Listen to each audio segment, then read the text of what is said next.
сняли диагноз? Нет, у него был поставлен диагноз астма, астматический кашель. Да.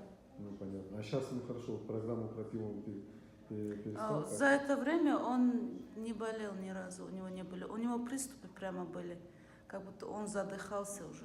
Мы сразу вызвать скорую и в больницу. То есть раньше так было, да? Да. А сейчас вообще ни одного приступа уже не было? Нет, после месяца. Так, у него нет, чуть-чуть кашель появляется, и за несколько дней я, кажется, встаю и проходит. Ну, то есть именно астматического приступа нет уже? Этого нету, да. Это уже сентябрь, октябрь, ноябрь, декабрь. Это 5 месяц. Ну, 4 месяца. А раньше систематически у него было это, да? Да. Это уже месяц проходит, чуть-чуть нормально, опять заново.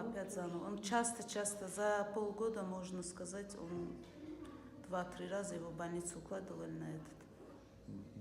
Еще раз, что он пил? Кардицепс, кальций? Цинк, детский кальций, кардицепс, хитозан и чай.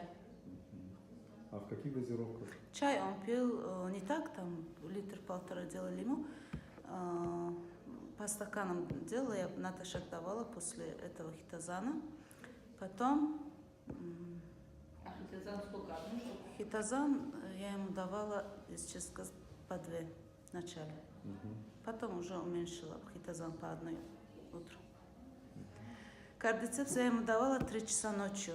За то, что у него сильный кашель был, я его будила прям 3 часа ночью. Вот именно вот это время, когда я начала ему давать, ему стало более лучше, да.